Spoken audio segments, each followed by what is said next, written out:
Well, hello everyone. How are you doing, my friends? This is Carpo. I'm out in my front yard. I've got this awesome tree I wanted to show you, but it won't work because it's too dark. So I'm going to get him out and sit on the hammock and say, it's been a while since I've made a video in my front yard in the hammock. Probably since the end of last summer, actually. I just wanted to quickly make a video to say, fuck the current administration. Fuck the prez and fuck all the people that work for him. You know, I don't know what really else to say about it. I feel like the people have been swindled. The people of America once again have been swindled. It's nothing new. It's not like Trump is the first president to fuck the people over, but I guess it's the first time that somebody so ignorant has taken office. I really believe that Trump is probably the dumbest president to ever take office.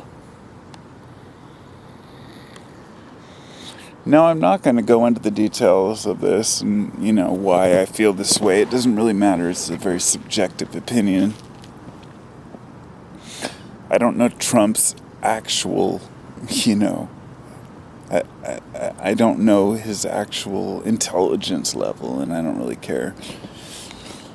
I feel like we're dealing with some of the biggest idiots in history, and sorry, it's cold out here. It makes me shiver, and I can't really talk very well. Oh, brr. Cold. Try to warm up. I should have brought a blanket with me. I was just in there watching Sean Spicer talk online, and it cracked me up. I couldn't believe that somebody so dumb is representing the current administration. But the guy looked like he'd aged 10 years in the first 2 months of his tenure. I couldn't believe that this guy is actually speaking for the White House. And I thought, throughout history, what's the most important thing for a society is to have legitimate representatives that have respect.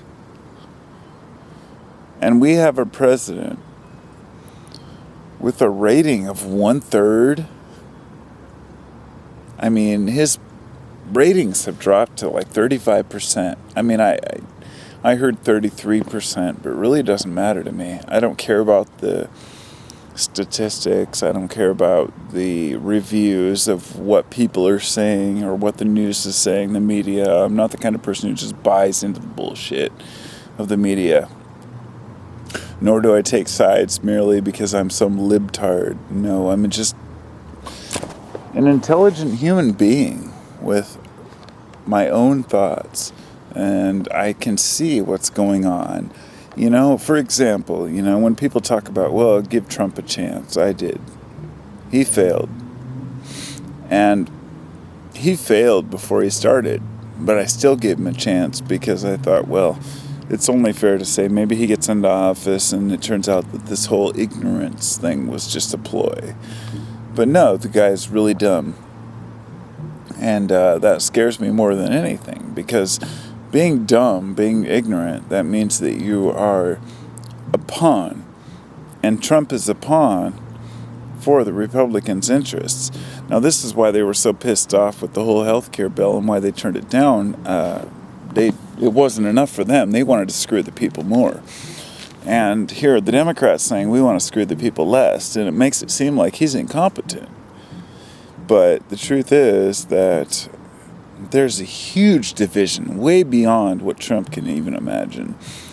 And we know he's one person. He's just a figurehead. He's just a moron. And he's doing his best to appear intelligent. Now, I've been following Trump's Twitter feed for the last few months, and I've tried to remain quiet about this.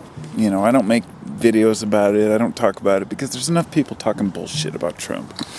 But following his Twitter feed every day, or at least every other day, I've noticed that half the tweets are made by his staff and the other half are made by him. And the ones that are made by him are reflective of what's going on in the current paradigm of news, whether it be Fox News, NBC News, anybody who's talking anything about him. And he is so bothered by how he's perceived that that's his foremost concern above the interest of the people. And here I am living in a nation of 1/3 of a billion people, and our representative is a man who tweets about Arnold Schwarzenegger. Fuck this guy. He's a complete piece of shit. And all I can say is, any of you out there who supported Trump, who told me how I was wrong to doubt him, how he really had our interests at heart, and how he was just playing the game so once he got in there he could shake things up, I want you to tell me exactly what he's done for you so far. And if he hasn't done anything, I want you to tell me what you think he's going to do for you. Because this guy has no more interest than waking up in the morning and seeing good thoughts about him in the newspaper or on television. The tweets that he actually does, and I'll tell you, I don't care what anybody says, he does not do all his own tweets. All the tweets that have a picture with a caption about, oh, we had a great meeting with the, so-and-so, this prime minister this day, you can tell. I'm an intelligent person. I can look at a tweet and tell you if that was actually that person. Once you've seen a couple hundred of them and you realize when a person is speaking for themselves and when they're not. So we have a child as a president, and we have children working under him. Children because they're followers and they're not willing to think for themselves. And to tell you, no matter how demoralized I might be, or no matter what my future might be in politics, if I found out I was working for a piece of shit like that, and I really realized the position I was in, I would rather leave, move to some random country and get a new identity than to face up to a future of 20, 40, 60, 80 years of me looking back on myself as being a complete shitbag and working for somebody like Donald Trump. So I'll leave by saying that it's not just Trump that I'm opposed to. It's just all the people who stand behind him and really think that he cares. The people that really think that he gives a shit about them, that he's going to help them. There are millions of Donald Trump supporters who are completely depressed about the decision they made to vote for him now. But really it doesn't matter whether they voted for him or not. Shame goes to the Electoral College. They're the ones who were bought out. I don't know why this happened. He didn't win the popular vote. He did win the popular vote. It doesn't fucking matter. The point is that the guy's in office and he makes the whole country look like idiots. So for all the people in America, I would say, if you didn't vote for Donald Trump and you knew better, don't worry about it. We'll make it through this. If you did vote for Donald Trump and you don't support it anymore and you've made a mistake, I respect that. Hey, we'll make it through this. If you still voted for Donald Trump and you still support him, you're a dumbass. You need to get over your ignorance. And if you live outside this country and you're looking inside saying, what the hell's wrong with Americans? Just know that the majority of us are with you. We think this is complete bullshit. We won't tolerate it. And we'll make it through, like we always do. So, coming from the hammock in the front yard of just a random dude in Portland, Oregon, peace and love, and I'll talk to y'all later.